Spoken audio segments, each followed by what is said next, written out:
ओम श्री गणेशाय नमः। ओम नमः शिवाय। वायुदेव का अंतर्धान, ऋषियों का सरस्वती में अवभृत स्नान और काशी में दिव्य तेज का दर्शन करके ब्रह्मा जी के पास जाना।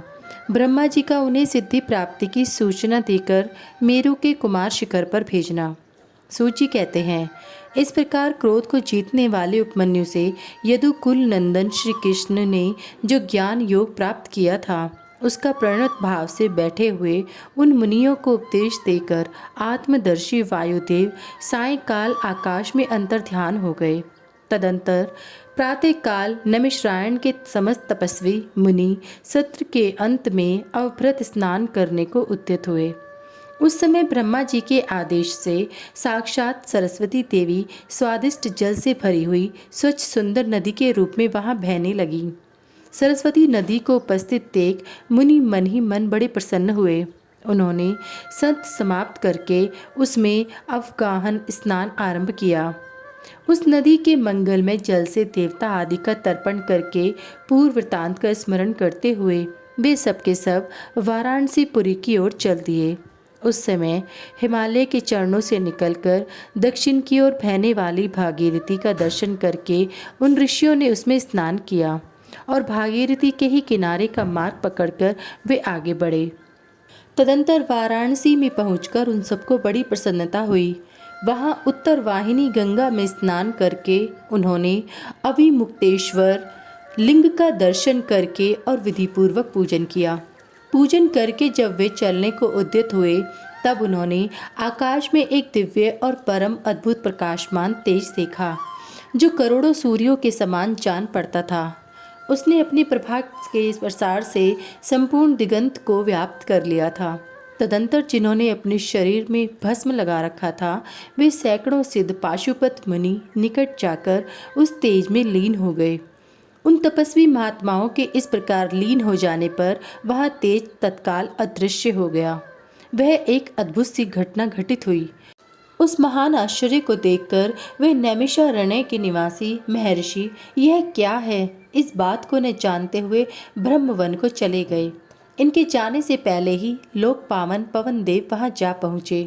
उन्होंने नैमिषारण्यवासी ऋषियों का जिस प्रकार साक्षात्कार हुआ, जिस तरह उनसे बातचीत हुई, उन ऋषियों की शुद्ध बुद्धि जिस प्रकार पार्षदों सहित साम सदाशिव में लगी थी, और जिस प्रकार उन यज्ञ परायण ऋषियों का वह दीर्घकालिक यज्ञ पूरा हुआ था, ये सारी बातें जगत सृष्टा ब्रह्मयोनि ब्रह्मा जी को बताई।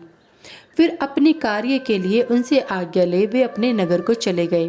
तदंतर अपने स्थान पर बैठे हुए ब्रह्मा जी गान की कला में परस्पर स्पर्धा रखने और विवाद करने वाले तुम्बुरु और नारद के गान जनित रस का आस्वादन करते हुए वह मध्यस्थता करने लगे। उस समय वे गंधर्वों और अप्सराओं से सेवित हो सुखपूर्वक बैठे थे। उस वेला में किसी बाहरी व्यक्ति को वहां जाने का अवसर नहीं दिया जाता था। इसलिए जब नैमिषारण्य निवासी मुनि वहां पहुंचे, तब द्वारपालों ने उन्हें द्वार पर ही रोक लिया। वे मुनि ब्रह्म भवन से बाहर ही पार्श्व भाग में बैठ गए। इधर संगीत गोष्ठी में नारद ने तुम्बुरु की समानता प्राप्त की। तब परमेश्वरी ब्रह्मा ने उन्हें तुम्बुरु के साथ रहने की आज्ञा दी और वे पारस्परिक स्पर्धा को त्याग कर तुम्बुरु के परम मित्र हो गए। तत्पश्चात गंधर्वों और अप्सराओं से घिरे हुए नारद नकुलेश्वर महादेव को वीणा गान सुनाकर संतुष्ट करने के लिए तुम्बुरु के साथ ब्रह्म भवन से उसी प्रकार निकले जैसे मेघों की घटा से सूर्यदेव बाहर निकलते हैं। उस समय मुनिवर नारद को देखकर उन 6 कुलों में उत्पन्न हुए ऋषियों ने प्रणाम किया और बड़े आदर के साथ ब्रह्मा जी से मिलने का अवसर पूछा। नारद जी का चित्त दूसरी ओर लगा था और वे बड़ी उतावली में थे, अतः उनके पूछने पर बोले, यही अवसर है, आप लोग भीतर जाइए। ये कहते हुए वे चले गए। तदंतर द्वारपालों ने ब्रह्मा जी को उन ऋषियों के आगमन की सूचना दी। उनकी आज्ञा पाकर वे सब एक साथ ब्रह्मा जी के भवन में प्रविष्ट हुए। भीतर जाकर उन्होंने दूर से ही दंड की भांति पृथ्वी पर गिरकर ब्रह्मा जी को प्रणाम किया। फिर उनका आदेश पाकर वे ऋषि उनके पास गए और चारों ओर से उन्हें घेर कर बैठे। उन्हें वहां बैठा देख कमलासल ब्रह्मा ने उनका कुशल समाचार पूछा और बताया कि मुझे तुम लोगों का सारा वृतांत ज्ञात हो चुका है, क्योंकि वायुदेव ने ही यहाँ सब कुछ कहा है। अब तुम बताओ, जब वायुदेव तुम्हें कथा सुनाकर अदृश्य हो गए तब तुमने क्या किया? देवेश्वर, ब्रह्मा के इस प्रकार पूछने पर उन मुनियों ने अवभृत स्नान के पश्चात गंगा तीर्थ में जाने, वाराणसी की यात्रा करने, वहां देवेश्वरों द्वारा स्थापित शिवलिंगों और अविमुक्तेश्वर लिंग के भी दर्शन पूजन करने, आकाश में महान तेज पुंज के दिखाई देने, कतिपय महर्षियों के उसमें लीन होने तथा फिर उस तेज के अदृश्य हो जाने की सब बातें ब्रह्मा जी से विस्तार पूर्वक उन्हें बारंबार प्रणाम करके कहीं। साथ ही यह भी बताया कि हम अपने मन में बहुत विचार करने पर भी उस तेज को ठीक ठाक जान न सके।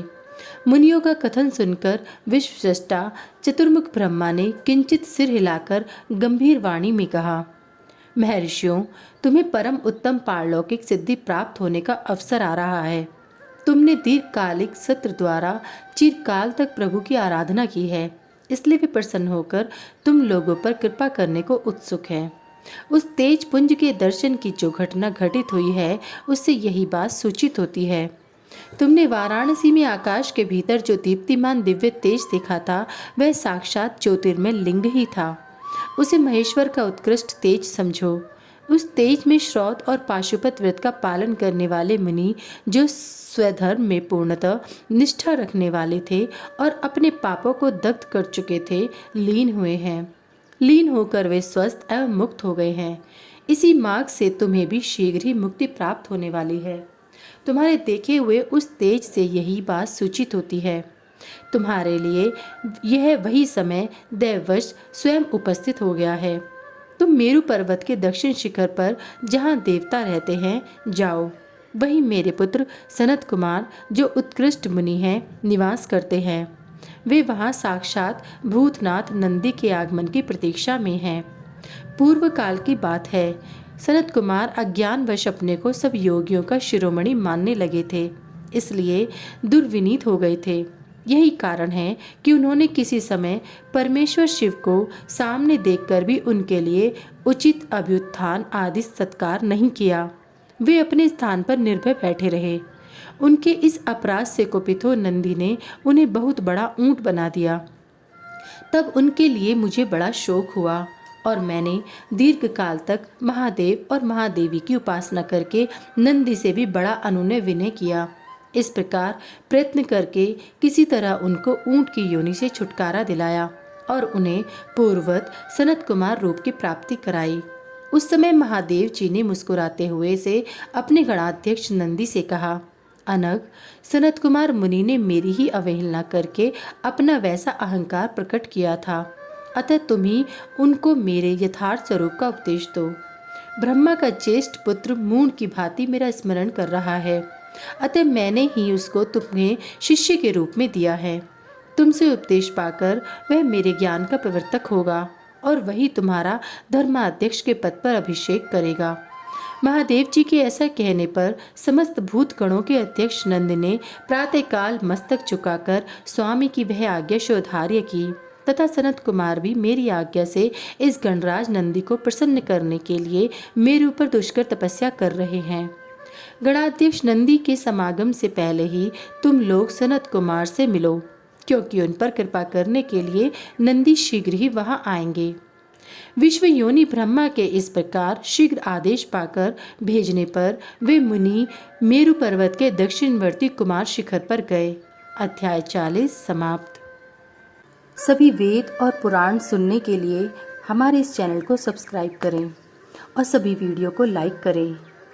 अगर मुझसे पढ़ने में कोई त्रुटि हो गई हो तो कृपया मुझे क्षमा करें और कमेंट में हर हर महादेव लिखना ना भूलें। भगवान भोलेनाथ की कृपा आप सब पर सदैव बनी रहे। हर हर महादेव। जय भोलेनाथ।